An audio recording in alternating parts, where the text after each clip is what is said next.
Hi, everybody, and welcome back to Introspection from Grief to Growth.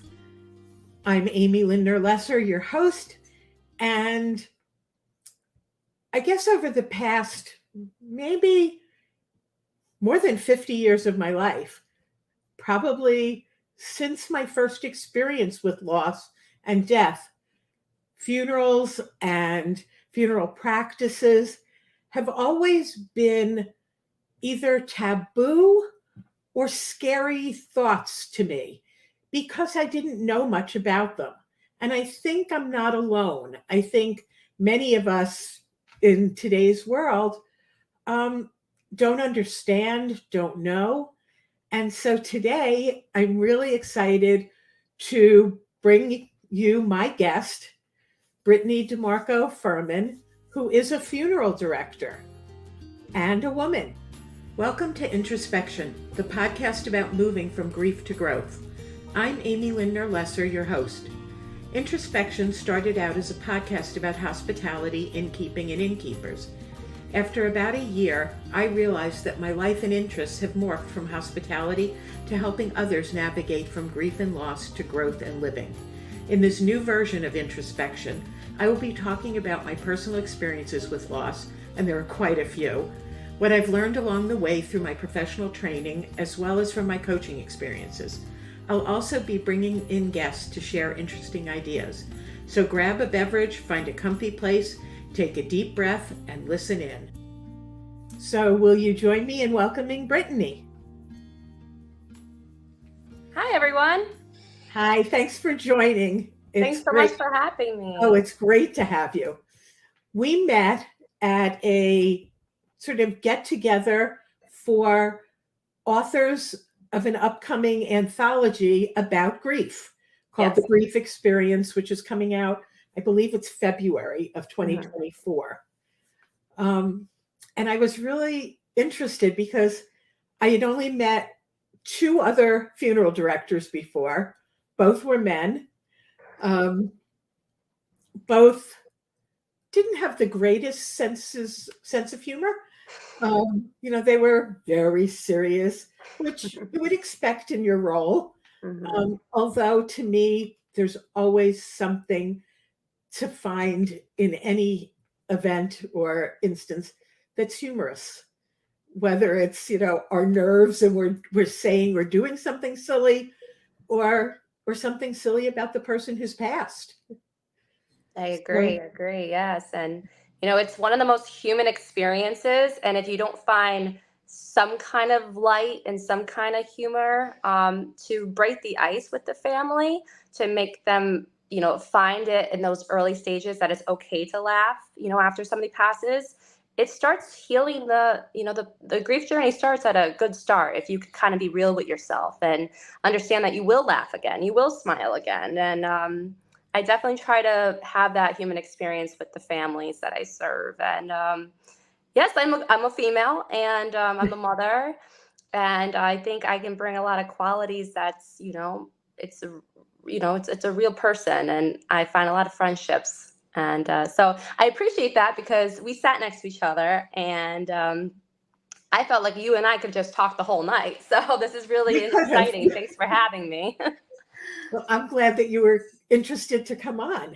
Oh, thank you. This is so cool. So tell us what made you get interested in being a funeral director. It's not a typical career choice for anybody. Usually women go into teaching or helping professions. Nowadays, thankfully, we're doing more stuff like being an attorney or being an accountant. Being a funeral director. that's not like on the top 10. It's interesting. At most mortuary schools, it's now 65 to 70% all women in the schools. So it is changing for sure. But I think that's because it really is a helping profession. It is. It's compassion. It's caring. It's serving others before yourself. And many men have been wonderful at that since the beginning of time with funeral directing and being the lead person during a death. But Something that is special about being a woman and kind of having that natural instinct of nurturing. And I'm not saying that men don't all have that, but it comes more naturally to women. So I could definitely see, myself um, as a woman, but more importantly, as a mom now, 2 years old. My daughter is. I just see this job coming a little bit more naturally because I put myself in that perspective of caring for another person on an emotional and healing level, when before I became a mother, or in my 20s, when you're kind of like fast paced moving, you kind of don't see the bigger picture. So certainly women and mothers, it comes a little bit more naturally, I think. So it's really great to be in it. I know it was a male only, boys only club for the longest time. And how I got into it was actually, I'm a fourth generation funeral director. So Wow. I didn't just wake up one day and be like, I think I want to be a mortician. My father and my grandfather, my great grandfather, all morticians. So it's a family business. I definitely didn't want to get in the business at first. And at 18 years old, when dad's like, all right, you or your sister, who's getting in the business? Okay, raise your hand. I'm like, bye. So I definitely, I ran away from the business. Always appreciated it and had a toe in it, whether that's like updating the website, working calling hours if they didn't have anybody, laminating prayer cards. But I didn't get into it until I was 25-ish. I decided to go to school for it. And that was just because I had a quarter life crisis where I didn't think that my job in marketing and living in the city was for me. And one day I helped a family, just helping dad, and the importance of what I did for them. And it was as simple as finding something that was special to the deceased. Her favorite flowers was a white orchid.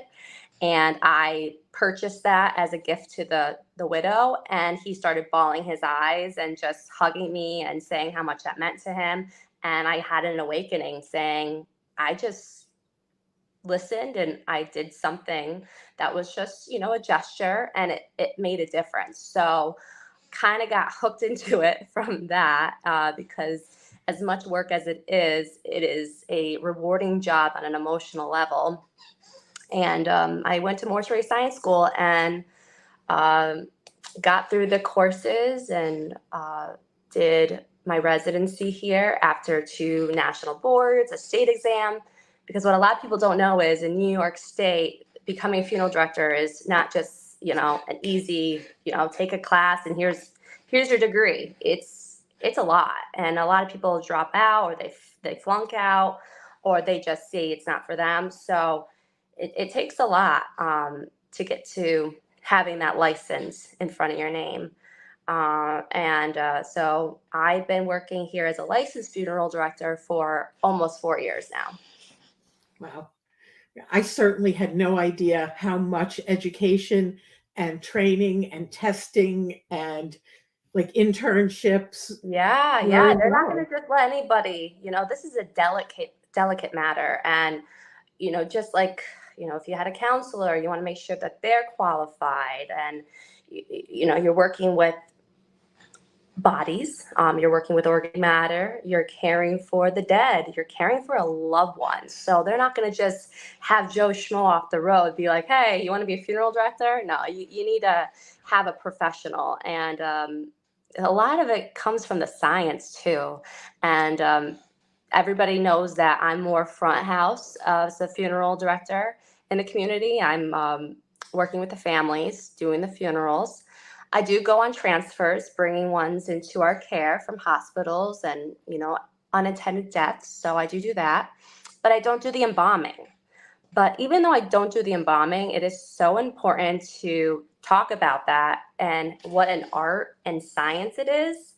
Our morticians here, they truly will bring somebody back to life on the way that they look.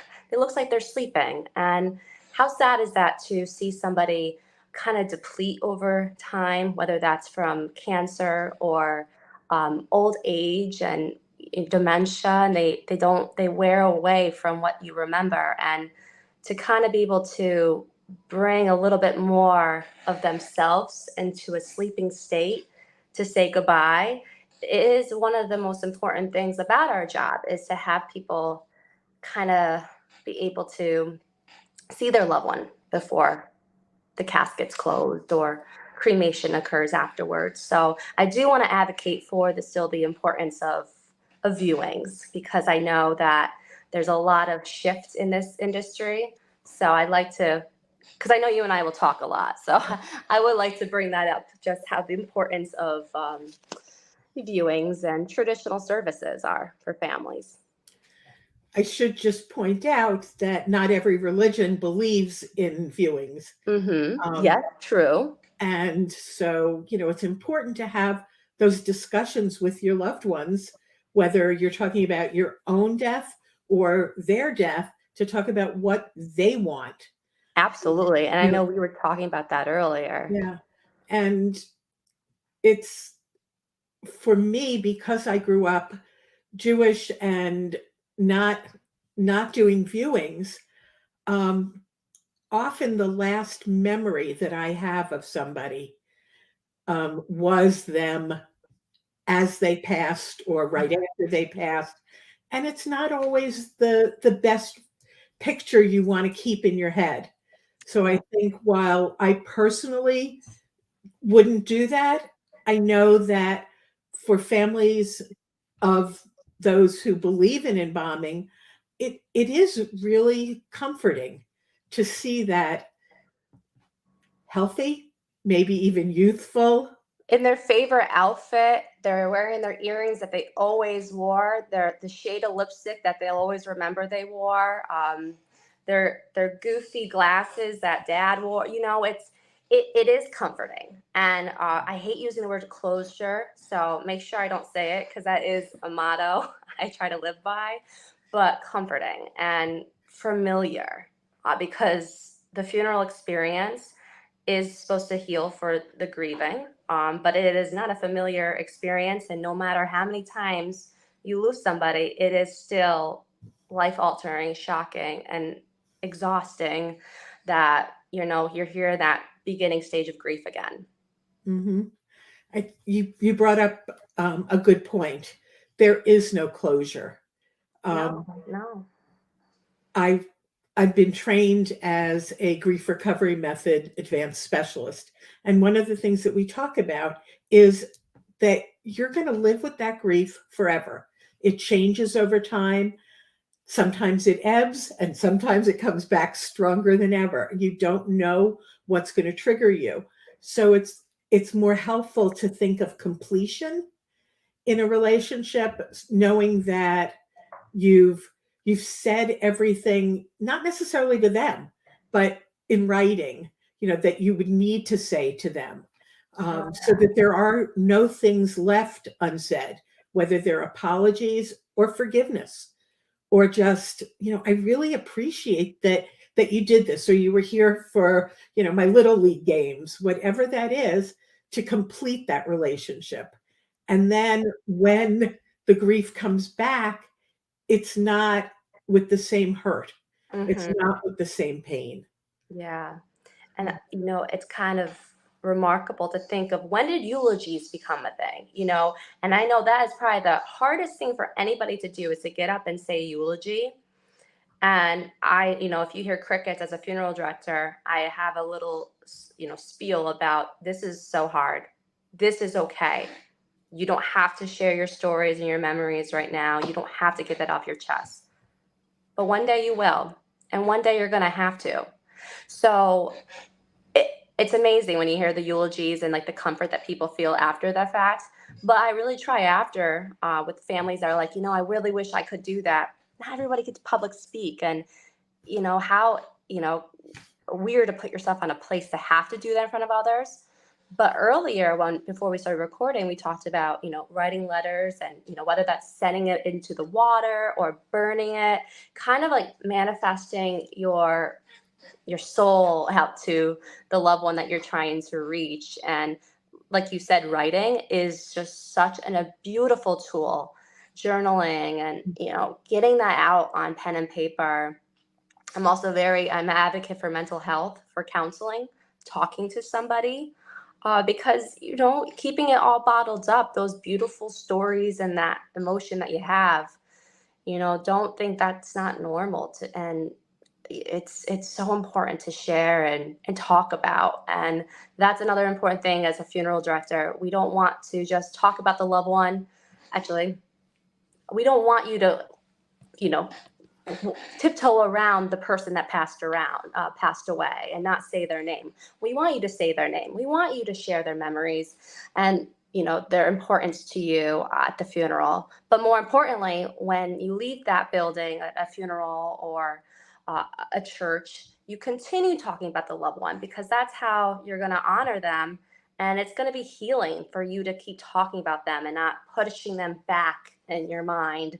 And nobody wants to talk about it. So it's very important to say their names and to remember them on their birthdays, on your anniversary, whatever the dates are that are important, because it reminds you that it wasn't your imagination. This person existed. Absolutely. That, one of my biggest pet peeves and arguments with my mother, when she was alive, was that on my late husband's birthday and anniversary, she wouldn't acknowledge anything. And I finally got so hurt and so angry that I was like, why can't you say Steve's name? We were married for X number of years. This is his birthday. By not saying it, it says to me that he wasn't important enough in your life to think of him again. And, so I've definitely been an advocate. Say those names. Do something special to honor them. Yeah. It is a Jewish tradition that on somebody's yahrzeit, which is their death anniversary, their death anniversary, to do an act of charity in their name. That's so beautiful. It's a way of keeping someone alive, because as long as there are people on this earth who remember them, they are alive. Absolutely. So if you can give in somebody's name, somebody else now has that name that they're carrying. So it's a wonderful tradition. That's wonderful. And listening to you talk about, your mother, I'm sorry about that. And, you don't know what she was thinking, but I know thought she was doing the best. She thought it helped me by not bringing up things that would make me sad. And I'm like, exactly what I was thinking. Because I'm going to be sad no matter what. And that's the problem, that some, people come during calling hours and, oh, I'm so sorry, whatever you need. I always say the best method is, don't say anything right then and there as everybody else is saying it. Wait 3 weeks after the fact and then reach out to them and see how they're doing. Or just do something, let's go get coffee. Having trouble, a husband passed away and he always mowed the lawn. Go over there with the lawnmower and bring a cocktail or something, it's those little gestures you could do. And when people are also in calling hours, I'm part of the community. So a lot of people are like, Brittany, oh my gosh, like, I don't know what to say. And I'm like, make sure you say their name, because it's so bad when you don't. I'm so sorry for your loss. It's like, no, I'm so sorry for Rich. I'm so sorry for Donna. They're still a person. And so I'm an advocate for making sure you're saying the person's name. And I bet you understand why they don't, because they feel uncomfortable and they don't want to make you uncomfortable. But that's the last thing as a grieving person you want to hear. Right. Or not hear. I love that you talk about 3 weeks later do it. Because what I have found both personally and professionally is after about 2 weeks, the world sort of shrinks back and goes back to their lives. And that's when you feel more alone. And that's when, the reality really hits, that often we're sort of in la la land, and we're just going through the motions, one foot in front of the other. And then all of a sudden, when everybody has moved back to their own lives, you're like, oh, somebody just dropped me in the middle of grief. Yeah, no, I know. And that's the thing that, you know, it breaks my heart the most as a funeral director, because you create these relationships with families. And I never want to say it's a revolving door, because somebody always passes and you have to start giving your attention to the next person, the next family. But I've definitely created these bonds with these families, and I have like little like updates on my phone, like check in here every like a month in advance. We have a list of birthdays, and we like to send, you know, thoughtful gifts, whether that's something personality wise of the person. You know, for example, somebody I brought up the orchid thing, but there was another opportunity about garlic season. This was a weird thing. So sending garlic bulbs to the family. So just having like a little bit of a notes in your phone as a funeral director of like, you know, maybe you could surprise them out of the blue and say, I'm thinking about you. And but that's me as a funeral director. But if anybody's listening who lost, you know, a friend, or they know their friend's going through grief right now, losing somebody, that's something really thoughtful you could do. And, you know, put little reminders in your phone of things you could do for that person, because it's a lonely journey, grief, because you're on it yourself. Not everybody will understand what you're going through, and everyone's journey is unique. Exactly. And even not just everyone's journey is unique, but each journey is unique. Oh, yeah. So that, you know, if you lost your parent, you're going to grieve one way. And the next time you have a loss, even if it's the other parent, you're going to grieve differently. Mm-hmm. And, oh, gosh. Yeah. And siblings have different relationships with their parents. So the grief is going to be different. And there's a lot of history that, you know, you'll think of a scenario with your parent that, oh my gosh, how did I remember that now? It was 40 years ago. And I hear that all the time from our families. They're like, I'm remembering the weirdest like things that I don't even remember before they pass, and now it's coming up. And it's a phenomenon, really, is how your brain, when you're grieving and you're in that cloud, and what comes up. So it's crazy that the human brain and the memory really goes on a journey itself when you're losing somebody, or you just experienced a loss. That's why the idea of journaling is so good, to just and journaling. I mean, some people like to type. I find that if you can hold a pen, to get a fresh piece of paper, put your pen onto the paper, and just let it flow. Don't say, I'm going to write about, and don't censor. Just let the words come out. And even if you write, I don't know what to write, it's starting the flow. And by not censoring, things come out that will, when you do finish it and go back and look at it, are going to surprise the heck out of you. And they keep coming. You know, like my husband passed 24 years ago this week. And it's like, it's still every single time I journal, and I journal probably once a week now. Things will come up and I'll be like, oh, wow, I didn't realize that had anything to do with him. And your journaling is probably, you know, it's a variety. You know, you're thinking about something one day, something you might encounter throughout your day might remind you. And when you put your pen to paper, it's amazing what you can kind of just create, and your words just, they flow out of you. So that's beautiful. And I definitely want to push journaling for my families more often. It's after this conversation. So that's great. That might be a gift from the funeral home to every grieving family, is a journal.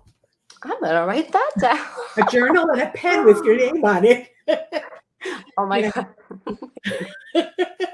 I do love our pens here. But it's, I don't like the AC right now. It's very hot in here in upstate New York today. It's that. So that I'm kind of sitting weather we in my got. office, which is air conditioned, so Oh, I'm jealous. I'm in the old part of the building.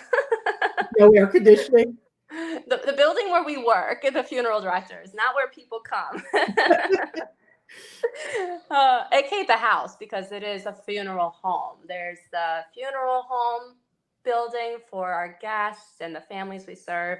And then there's the home office back here where there's no AC, but there's snacks. So You have to decide which is more important. I love them snacks. And it's still my mom upstairs. So she makes good snacks. Which is nice. Yes, it is a beautiful thing. This industry is, gosh, I'm trying to think, um, what other industries are family owned and operated for over 100 years. We're up in Schenectady, Saratoga area in upstate New York, and as you are too. But it's interesting when they do in the newspapers. The longest standing businesses. Most of them are funeral homes. Interesting. It is so, and I'm proud that we're 102 years as a DeMarco. So when I see us at like number 10 or something, I'm like, woo, we're going strong. But it's fourth generation, so we'll see who's next. There's a lot of kids now in the family, so Okay. But you've got your daughter, so who knows? yeah, She's a little young. and I won't push her into it. She has to find her own way. And she's a little young to even think about it. Oh, absolutely. Even though she picks up the phone and she it's funny. She'll pick this one in general, the phone here. It's low to the ground. And then I see her on the keyboard. So it's cute and nostalgic because my dad has the same photos and videos of me when I was that age. So Oh, that's cute. yeah. As a funeral director, what would you say was the funniest memory that you've had or funniest experience? As a director, not as just living, like growing up in this business? Yeah. Oh my goodness. I've never been asked that before. And I know I've had a lot of aha moments. Or haha moments. I think it's important that we can see that, death is not only depressing and, that you can grieve and be happy, that you can grieve and laugh.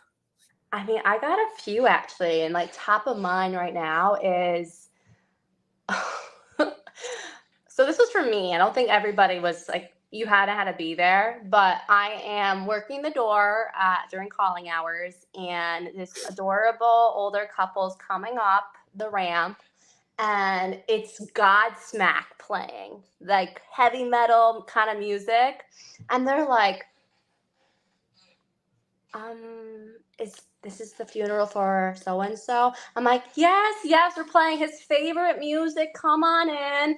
And so I'm having like a moment there because it's not dark and gloomy funerals all the time now. There's traditional where it's background music, a little bit lighter, candles lit, a little more quiet. But most of our services now are celebration of life services that, they're playing their favorite music. They're having a memorial video.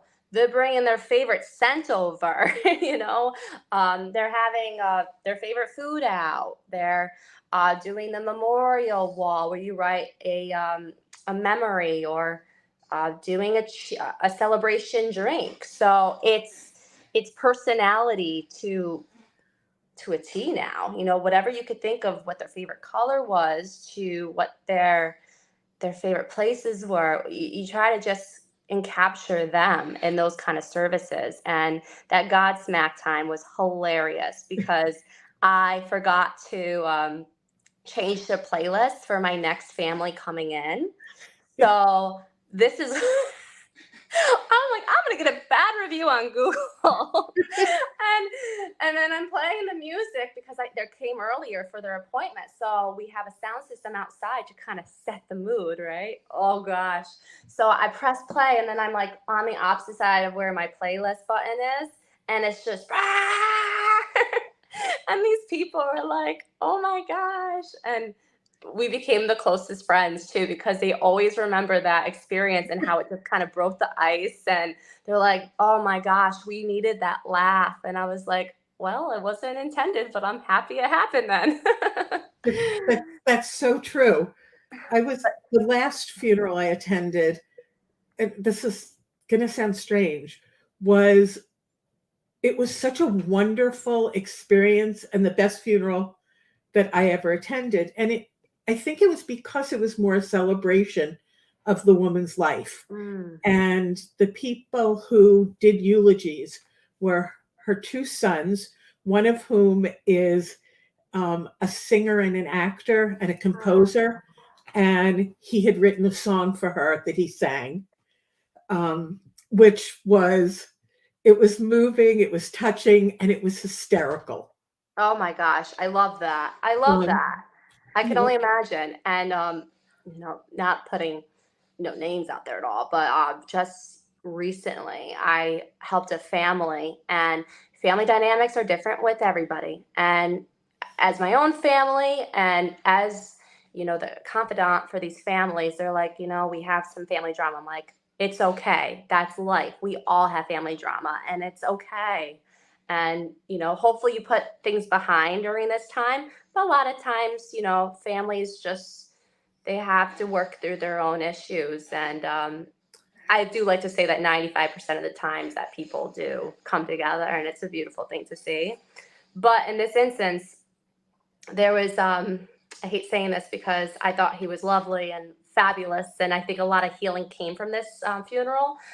He was a black sheep of the family, and he kind of put up on, so we had everything organized for the funeral service, and music and slideshow and who's going to be speaking. And he says, oh no, I made a song for the deceased, who was his sister.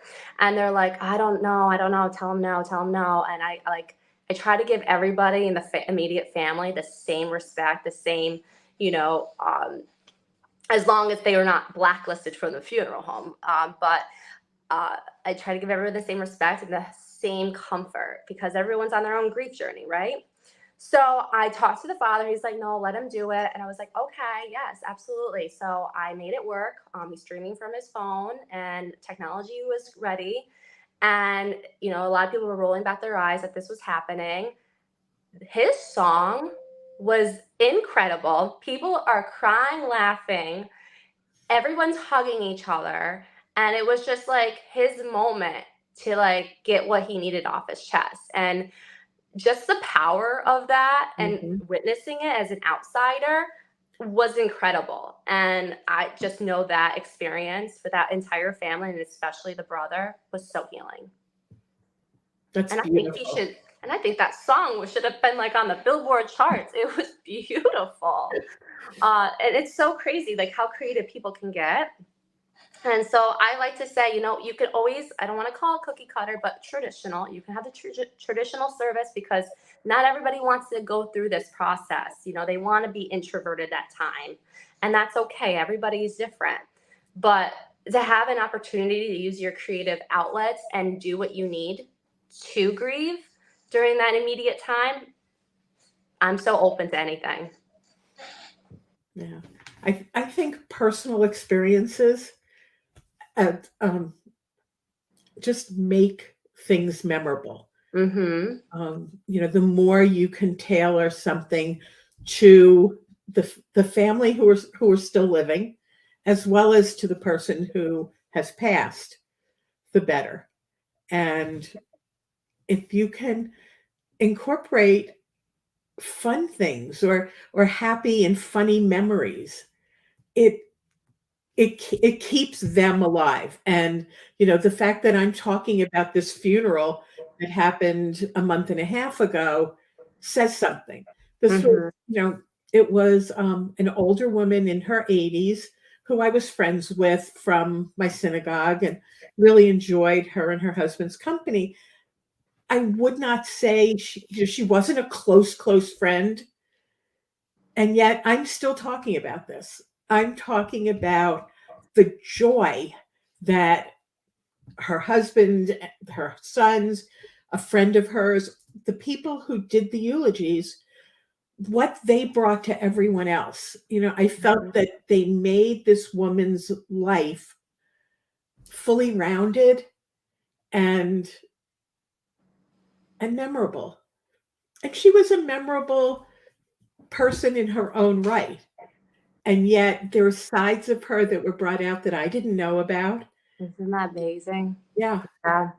I love when people share stories that you never knew. And sometimes I save a little bit more of pulling stories out of people when we're at the grave, because we're all standing on equal grounds. Nobody has to stand up at a podium. Not all eyes are on you. We're usually in a circle or a horseshoe. So we're kind of on their own level field. And I kind of look around and, I always try to keep my ears open of people saying stuff like maybe I should have said something, or they're talking about something and I overhear, and I don't want to put them on the spot, but I kind of do. I always say like, all right, so who's known Susie for the longest time? And I look around, I'm like, the brothers and sisters. I'm like, all right, what kind of trouble did you guys get into? And, you kind of like try to pull out like open mic, going around telling the story, because it's so amazing what you can learn about somebody after they pass away. I really encourage everybody, especially those I pre-plan with, is like, get your story down. That's your legacy, and that's how you're going to leave your mark on the world. And it's baffling to think that you are the person who can tell your own story to the T, but it's also magical when you hear it from other people's perspectives of how wonderful you really were and what your impact was. And don't wait until somebody passes to tell them how much they mean to you. And I know that's easier said than done, because sometimes we don't have that time, and sometimes we get so involved in our own life and the busyness of it that sometimes it's too late. But if you don't have that opportunity, write it down, like we're talking about the journaling.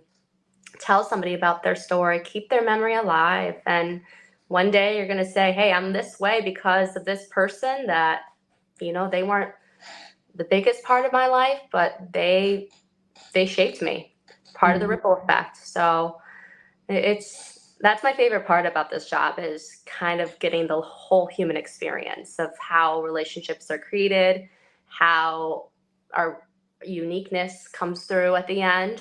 It's amazing. I can't tell you that every funeral is the same. Everybody's so different, and it's beautiful to witness. It's more life than death. Definitely.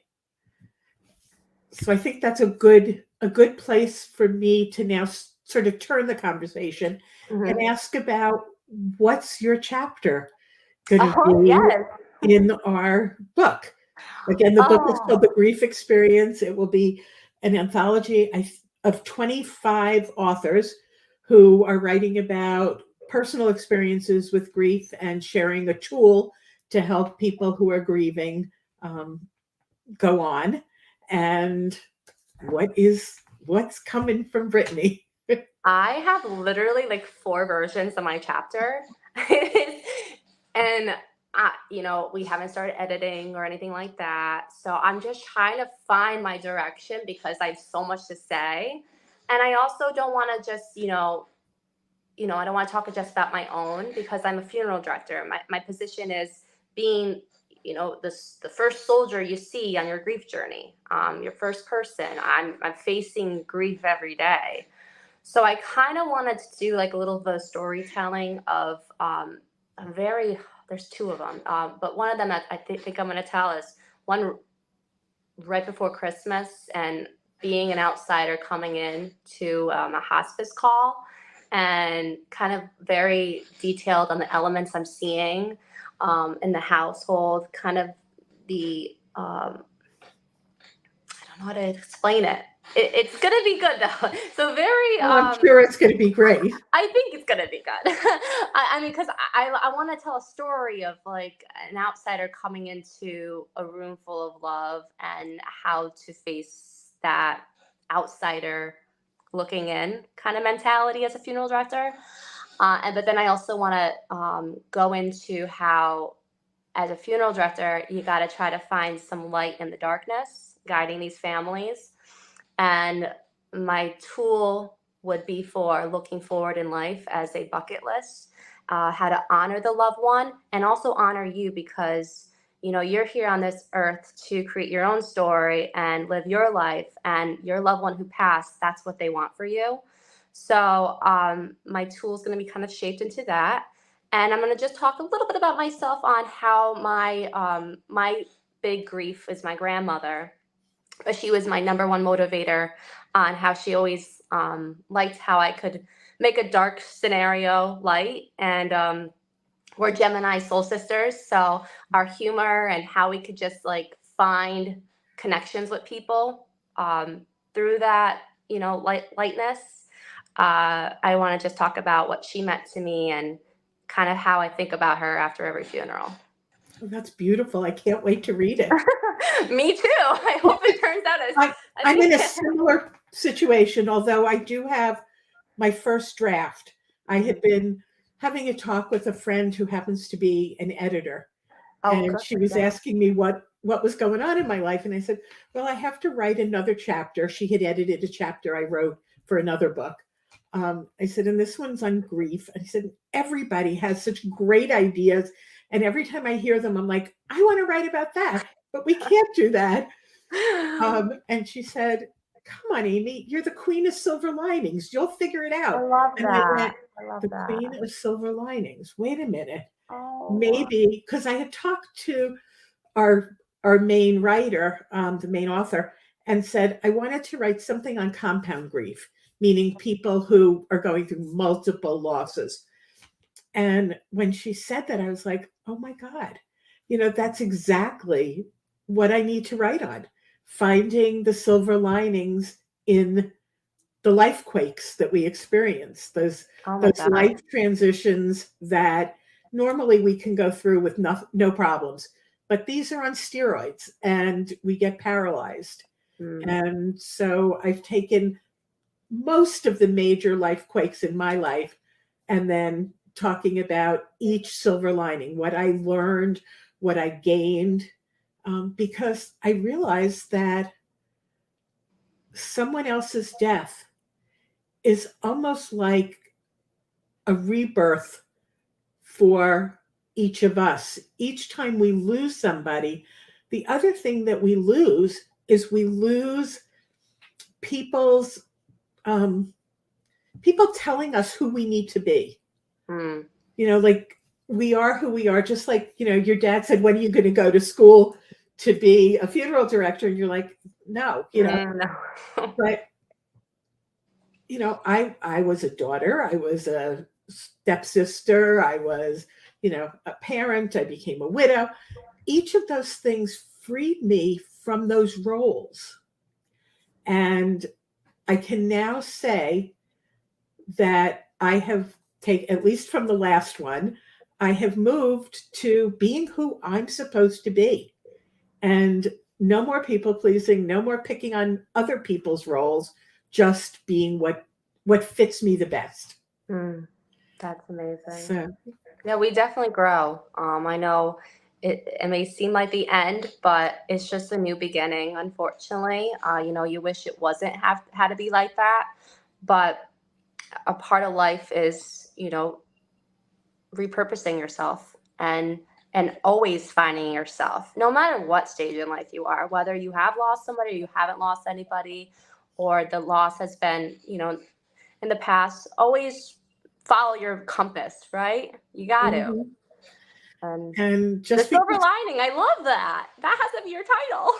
It's going to be my title. Oh, I love it. Just because we feel like everything is dark all around us, maybe it's not that there's no future. Maybe we're that seed in the ground that's going to start to sprout and come up through the darkness. And that's what I like to believe in all of us.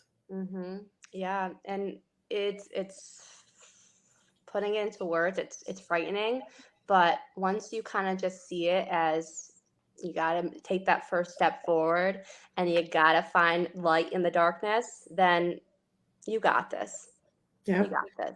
And we talked about, the first few days, you're just taking one foot in front of the other. It's a cloud. Yeah. The first, yeah. The important thing is my favorite expression, which I talked about in my last podcast, which is JFDI. Mm-hmm. Just figure out your F word. Do it. I love that.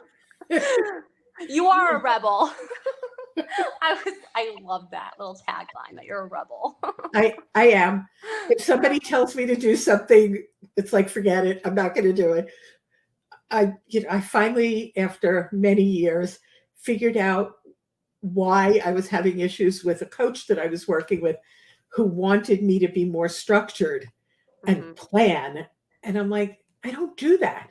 And then I realized that I am very structured. However, I'm structured in my way when I tell myself to be structured or to do things a certain way. When it's imposed on me, I won't do it. So yes, that's the rebel in me. I love that. Follow your own beat. You got to. More people should have that mentality. Exactly. I love it. So Brittany, for those of our listeners who are in the capital region, how can they get in touch with you if they're in need of funeral planning or funeral services or other services that you could provide? Yeah, just general questions. I'm an advocate to just tell people their options and just to be a friendly face to help during this uncomfortable conversation. I like to make the conversation as comfortable as possible and be transparent and give you all the information you need, because believe me, you don't know what to do next. And the amount of questions you have when somebody passes away, it is overwhelming. My job is to make it as comfortable and as easy as possible. But if you're looking at this now and have some questions in advance or just want some peace of mind, I'm happy to be there for you and just to guide you as your friend. So my funeral home is Glenville Funeral Home. We're in Scotia Glenville, between Schenectady and Saratoga, if those don't know geographically where that is. And our website is glenvillefuneralhome.com. You can email, put attention Brittany at glenvillefuneral@gmail.com. Thank you. And thank you so much for sharing some of your experiences and your values. And I still have a lot of questions. So we're going to have you back. Oh, I would love that. Well, it was a pleasure. And I look forward to having you as a new friend in my life. You're wonderful. Thank you. All right. Thanks so much. Take care. Take care. If you liked what you heard on this podcast and want to hear more, please follow us and tell your friends. You can also find me on Facebook at Amy Lindner Lesser, Grief to Growth Life Coaching, and on LinkedIn at Amy Lindner Lesser.